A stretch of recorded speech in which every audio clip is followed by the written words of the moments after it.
happy world of 5FM Radio, your adult contemporary radio station in Zambia, connecting you to the newsmakers and events that make news in the global village.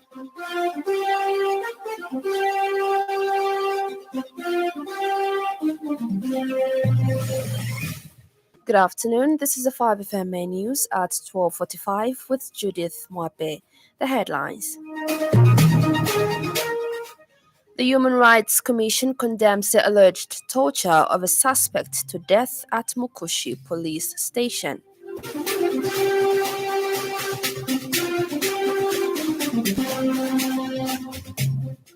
The Zambia Airports Corporation Limited continues to record positive trajectory to passenger traffic recovery.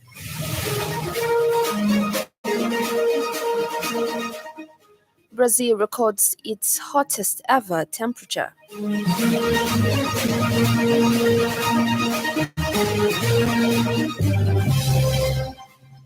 And now the news in detail. The Human Rights Commission has condemned the alleged torture of a suspect to death at Mukushi police station in Central Province on 19th November 2023. Commission spokesperson Muelwa Muleya says the reported torturing to death of Mr. Alan Sikalongo, aged 37, at Mukushi police station is a grave crime and a violation of human rights, which calls for punishment of perpetrators and the compensation of the family of the deceased in order to end impunity. He says the commission will thoroughly investigate the reported violation to come up with impartial and credible findings that will contribute to a fair and just action and decision. He says so far preliminary investigations indicate that the deceased, who was a resident of Itala compound in Mukushi, was picked up by the police together with 3 others and taken to Mukushi police station, where he was reportedly subjected to severe beating during interrogations. He says he has further called on the government through the Ministry of Justice to immediately start the process of enacting a comprehensive law that criminalizes torture in Zambia to send a strong message that Zambia is a torture-free zone and upholds the sanctity of life. Commission received a message that a suspect by the name of Mr. Alan Skalango, aged 37, of Itala compound in Mukushi, was tortured to death by the Zambia police at Mukushi police station on 19th November 2023. The commission is extremely disturbed and strongly condemns the alleged torture to death of the suspect. We call upon the government to ensure that the suspects are brought to book and that the family of the deceased are compensated in accordance with the law. Tourism Minister Rodney Sikumba this morning in Livingston rang the bell to signify the opening of the first ever trade show for tourism buyers to start speed dating discussions with operators that are exhibiting at the show organized by Africa's Eden. Speaking at the third of the Africa's Eden event in the region, the minister said there is need for more of such occasions in Zambia, and especially that the organizers have also expressed interest in having another big event next year, which will give the ministry an opportunity to shine the spotlight on the country. He says the buyers are calling Zambia the golden child, meaning there is an opportunity to showcase that Zambia really has to offer in terms of tourism. The Livingston lawmaker said Zambia is willing to share more ideas in terms of investments and tourism opportunities in Zambia. He expressed happiness that Zambian companies are also exhibiting at the show. Where we've had a whole number of buyers from all and sundry who've come to actually showcase, or probably just like to come and sample the product and services that we offer in Zambia. For Zimbabwe, they've been to Kasane, Botswana, and now this is the third edition, which is here.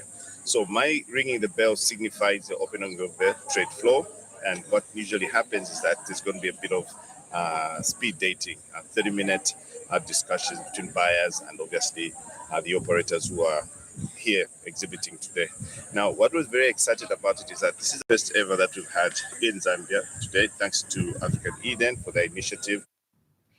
And Africa's Eden Chief Executive Officer Gillian Beard said the event brings together 118 Africa's Eden members from Botswana, Namibia, Zambia, and Zimbabwe to meet buyers from across the globe in Livingstone. She said this year's edition marks the biggest show to date, a testament to the dedication of her team, who has worked tirelessly to ensure its success. Meanwhile, Experience Africa Events Chief Executive Chris Mears says the event will showcase the destination Zambia and the region to the rest of the world. And Radisson Blue Cluster Commercial Director said Zambia is proud to be able to host such big events, putting Livingstone on the map for meetings, incentive, conferences, and events on the region. Zambia and the International Monetary Fund (IMF) have reached staff-level agreement on the second review of the Extended Credit Facility Program. Following the second review mission under the Extended Credit Facility (ECF) program, Zambia and the IMF staff have reached a state-level agreement on economic and financial policies that will anchor program implementation for the next 12 months. The staff-level agreement is subject to approval by IMF management and the executive board, which will trigger the third disbursement of about $184 million. The agreement on the second successful review marks an important step in Zambia's cooperation with the IMF and the country's journey towards economic recovery. IMF staff commended Zambia for substantial progress in restoring macro and debt sustainability and implementing the national economic reform agenda. Commenting on the development, Minister of Finance and National Planning, Dr. Stumbeko Msokotwane, says the achievement of the staff-level agreement reflects Zambia's commitment to restore macro and debt sustainability and to continue efforts to reach an agreement in the debt restructuring that is consistent with the IMF program parameters. Dr. Msokotwane says government is pleased to see that the IMF continues to recognize the ongoing works being undertaken to reinvigorate Zambia's economy and attain sustainable growth. He has expressed hope to complete the debt restructuring as soon as possible and says government is engaging closely with all its creditors to achieve this. This is according to a statement issued by the Secretary to the Treasury, Ministry of Finance and National Planning. In the meantime, civil society organization's Debt Alliance coordinator Peter Mumba has advised government to make use of the critical minerals the country is endowed with, such as copper, lithium, among others, to maximize revenue generation as it deals with the debt situation. Speaking when he featured on the Tuesday edition of the Burning Issue program, Mr. Mumba says the country has strategic minerals which can help the government to come out of both external and internal debt. He says government should ensure that there is value addition in the manner and that there are maximum benefits from the resources. Things that can actually attract investors to a country.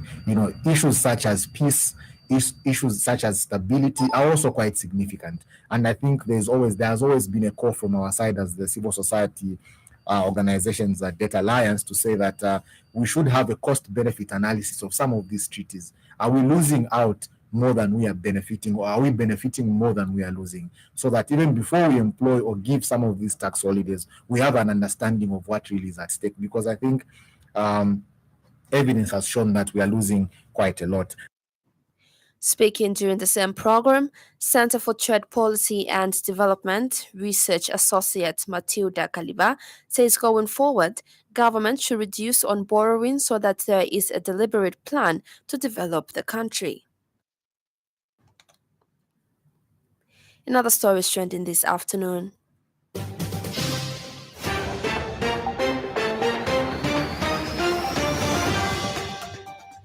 President Hakainde Hichilema has urged foreign investors to collaborate with local partners in Zambia, emphasizing that it is a key avenue for sustainable economic development and business growth in the country.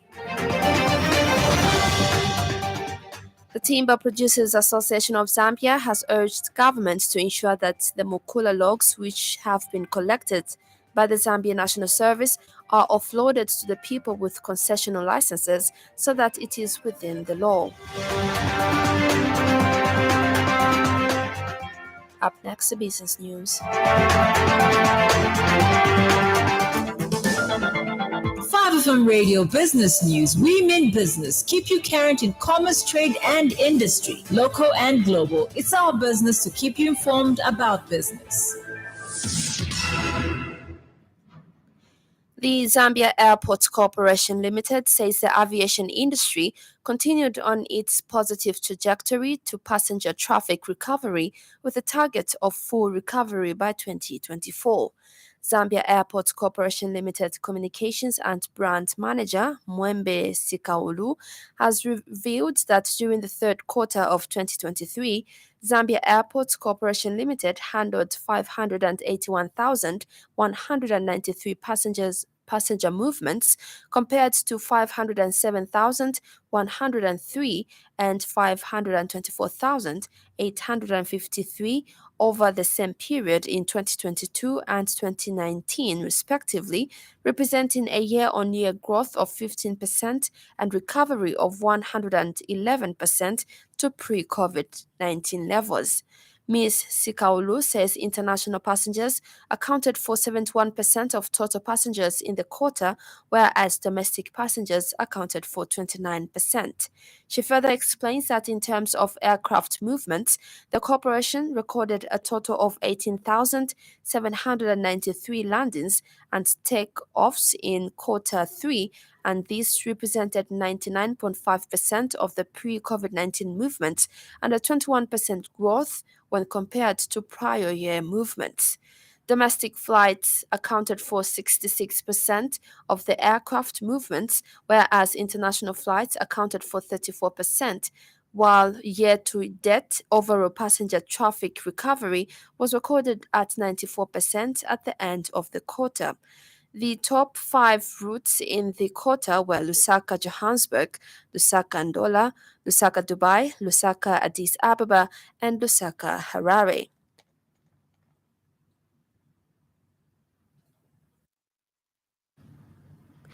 And now in foreign news, Brazil has recorded its hottest ever temperature for negative 44.8 degrees Celsius as part of the country endure a stifling heatwave. The record was hit on Sunday in the town of Araquari in Brazil's southeastern state of Minas Gerais. The unprecedented weather has been attributed to the El Nino phenomenon and climate change. The government agency said Araquari's high of 44.8 degrees Celsius had beaten the country's previous record of 44.7 degrees Celsius measured in 2005. And finally, in sports news, the Chipolopolo held their final training session at the Grand Stade Marrakesh on Monday evening ahead of Tuesday's Group E FIFA World Cup qualifier against Niger. Coach Avram Grant and his technical staff ran the route on the lads under a floodlit environment under the watchful eye of the match commissioner who observed the whole session. Head of mission to Morocco, Eliphas Chinyonga, and his embassy staff, Vice President Andrew Kamanga and Vice President Justin Mumba, were at the stadium keeping tabs on proceedings. The match will kick off at 21 hours Zambian time and will be live on ZNBC. Now the weather report brought to you by Classic Con. Southern, northwestern, Copperbelt, Luapula, and northern provinces are mainly cloudy, slightly windy, and hot with thunder showers. Maximum temperature will range between 31 degrees Celsius and 36 degrees Celsius. Western, Lusaka, Central, Eastern, and Muchinga provinces are partly cloudy, slightly windy, humid, and hot with isolated thunder showers. Maximum temperature will range between 35 degrees Celsius and 40 degrees Celsius. And that weather report brings us to the end of the news this afternoon. But before we go, a recap of the top stories.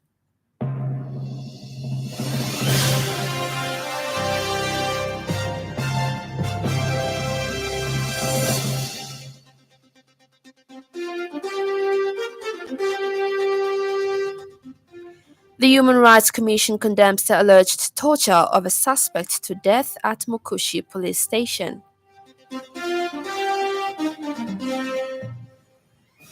The Zambia Airports Corporation Limited continues to record positive trajectory to passenger traffic recovery. Brazil records its hottest ever temperature. For more news, follow us on Facebook, 5FM Radio Zambia. On behalf of the entire news crew and the technical department, thank you for listening to the Happy World of 5FM. Stay safe and stay tuned to 5FM Radio. I'm Judith Mwabim. Good afternoon.